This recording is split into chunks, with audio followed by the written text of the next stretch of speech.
going to make this next call. We'll see who we have on the line. I really appreciate you guys tuning in. I really appreciate all of your questions. Super excited that this call-in show worked out the way that it did. Hello? What's up? Hey, what's going on? This is Coach Connor with Trinity Kicking, and you are between the uprights. Who is this? Alrighty.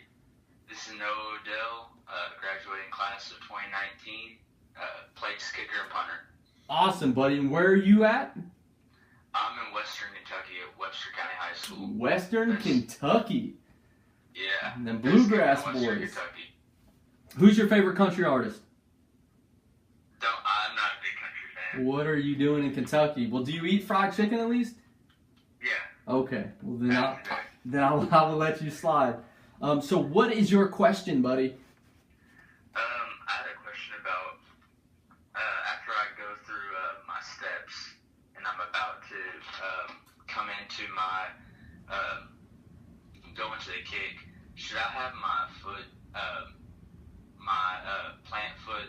Should the placement of it be pointing towards the ball or pointing more towards the outward position? Because I know when I land or when I'm about to hit the ball on the kickoff for the field goal, that I want to have it pointed straight out. I don't want it to be too curved, so I wondered if on my steps I want it to be when I'm about to go for my approach out or pointed towards the ball. So are we talking about your kickoff steps or your field goal steps or both? Both. Okay. I have a question on both. So after I go through my steps and I'm about to approach it for kickoff, where should I be my plant foot? So are you talking about in your stance before you kick? Yes. Okay, perfect. This is actually a fantastic question. This is something that we teach that's a little bit different than what you'll get a lot of places. Kickoff, I don't really care where your foot is pointing. If you want to point it at your plant spot, that's fine. Field goal, though, I prefer our guys to have their plant foot pointed at their target. Okay, so your right foot can be pointed at the ball. I don't really care if you're right-footed. Your kicking foot, I don't really care what your kicking foot is doing while in your stance, but I would like that foot pointed directly at your target. So let's talk about going through our steps back, right, from field goal stance. Are you a 3 and 2 guy? Yes. Okay, so what I want you to do is I want you to take 3 steps back from your ball, all right? You should be perfectly straight. Your kicking foot is going to be even, pointing right through that ball and right through the middle of the uprights, correct? Mm-hmm. All right. So then we're going to take our 2 steps to the side, all right? So you're going to go, you're right-footed? Yes. Okay, so we're going to take our first step to the left, and then you need to stop and put your feet together. Okay? Okay. This is going to seem like it's going to take forever for you to take your steps. It sounds probably very basic, but I promise you this will be so helpful to you, okay? So we take our 3 steps back, we take our first step to the left, and we bring our right foot next to it so our feet are next to each other, both pointing at the target. Okay?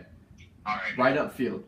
Then we're going to stop, then take our next step to the left and bring our feet together. Okay? So now we've taken 2 steps to the left, and both of our feet are pointing perfectly straight downfield. All right. Or at our target, okay? We are going to leave that left foot there. Okay? Then you are going to open up your hips and move your right foot wherever it wants. Okay? All right. You are going to feel a little bit uncomfortable when this happens because there's going to be a little twinge on the inside of that left knee. Okay? That twinge is a good thing. There's no saying that says you have to be absolutely comfortable and not in pain when you're kicking, right? There's no rule in football that says that. So this little twinge in your knee is going to feel very awkward, and it's going to mess with your head on the first couple of kicks, but I promise this will be worth it. So your feet are going to almost be like this. Your left foot's pointing at the target, and I know you can't see me, but you watch the video, you'll be able to see me. Your right foot will be kind of pointed at your ball, target straight ahead. All right, so you're going to feel as if you're kind of walking like a penguin. Have you ever walked like a penguin? Yeah. With your feet out? Okay. The only time you're ever going to feel that twinge on your knee is either you're kicking a field goal or you're walking like a penguin, and very rarely will you be walking like a penguin. So this is going to send up signals to your brain to say, hey, we're about to kick a field goal. That's the only time we feel this pain. Muscle memory, start firing that field goal motion. Does that make sense? The second thing, and you being from Kentucky, you'll appreciate this, is you will use that left foot as a scope, right? That is going to already be pointing at your target, so you will know where straight is, right? So here's where it helps you even more with that. When we take our 3 steps back away from our ball, right, we're going to make sure we're going to look up at the goalpost and bring our head right back down to our sweet spot of where that ball either is or is going to be, okay? When you bring your head back down, your eyes never leave that sweet spot again, right? This is going to help you tremendously on your hash marks especially, okay? So when your eyes come down, you can walk sideways without having to look down at the ball. Okay, so you can go left, put your feet together. Left, put your feet together. You open up that right foot. All right, so now we know that we're going to have that twinge. That's going to shoot our muscle memory. We're going to have that scope. That's going to let us know where straight is. The last thing that this is super important is, right, we talked about when you go to plant, right, when you are kicking, you want that foot pointed right at your target. This eliminates you having to turn your foot last second and hope that it's pointing at your target. So when we're kicking from the right hash or we're kicking from the left hash, that angle when we're kicking from the left hash is very slight. When we're kicking from the right hash, we have to turn our plant leg almost, not quite 180 degrees, but about 90 degrees from when we're stepping at the ball. Does that make sense? Yeah. So if our foot is already straight, then we just pick it up, put it back down if we're taking a jab. Then we take our step with our right foot. Again, doesn't matter what angle your right foot's at because it's going to be striking the ball, right? And you're going to pick up that left foot again, put it right back down, land right in your plant spot, and your foot will already be pointed at your target. Does that make sense? So it eliminates more issues that'll arise. If you're stepping at your ball, you have a whole other thing to worry about trying to make sure that foot turns exactly pointed at our target. Does that make sense? That makes sense. Yeah, so you're eliminating those problems. Yeah, as I eliminate more problems, do stuff, I find out even more stuff that I have questions about, and I've learned just from talking to people and through experience. I know that I need to have my kicking foot facing towards the ball, but I didn't know whether my plant foot needed to be facing towards the ball or it needed to be in an outward position, even on when I was going to go up for the kick. Yeah, go ahead and have that your toes pointing on that plant foot right at your target. It will let you, because here's the thing, man, right? Your feet, right, are going to kind of dictate where your hips are pointing. All right, same thing with your shoulders. So if anything's out of whack, if anything's twisted up, it's going to cause a lot of crossover. It's going to cause a lot of hooks kicks or pushed kicks. So our goal is to make sure that at contact, our shoulders, our hips, and our feet are square at our target, so that our follow through can finish at our target. Does that make sense?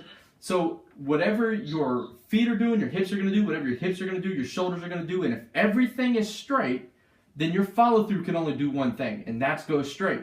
And if your follow through can only go straight, guess where your ball's going to go? Straight. Exactly, man. So it's the science of kicking. So when you think about trying to change your kicking technique or anything up, you don't ever really want to add stuff to your kicking. You want to take stuff out. You want to eliminate as many things that can go wrong as possible. You want to simplify your kicking. And the more you simplify your kicking, the easier it's going to be, like you said, when you have an issue or you do mess up, you'll be able to know exactly what the issue was or where in your approach or your striking point did that issue come from. So you'll become your own coach, and I'm sure you're in the same boat as all these other high school guys and even these college guys. You don't have anyone on your staff who probably knows really much about kicking. They just kind of, they just say, hey, keep your head down and kick your leg as hard as you can. So you have to, so you probably, go ahead. He's a kicker here, almost locally, but he kicked for Western's 2004 championship team, and I got to kick with him some, which is pretty cool. Oh man, that is awesome, man. Yeah, he kicked at WKU, so It's a pretty close school. Yeah, I know Western Kentucky. I do not know what their mascot is, though. The Hilltopper. The Hilltopper, I yeah. I challenge all of you kickers to go Google Western Kentucky's university's mascot, and you try and tell me exactly what it is a Hilltopper is. That's my challenge to everyone. So yeah, make sure that you are simplifying everything, and you just learn to analyze every kick. Don't just kick and kick and kick and not understand what it is that you're doing wrong. You need to kick and say, well, why was that kick bad? Or why did that kick go absolutely perfect? What happened in each part? Was it my steps? Did I get too close to the ball? Did I get too close because I jumped at the ball? Are my steps too far back? Whatever it is, you need to learn to break your kick down backwards so you can analyze yourself, become your own kicking coach, and you won't have to pay all these hundreds of dollars to go to these kicking camps or, try and, do all this other stuff and YouTube, and everybody has a different scenario. Break it down scientifically and learn to analyze your own kick, man. What we do here is go back.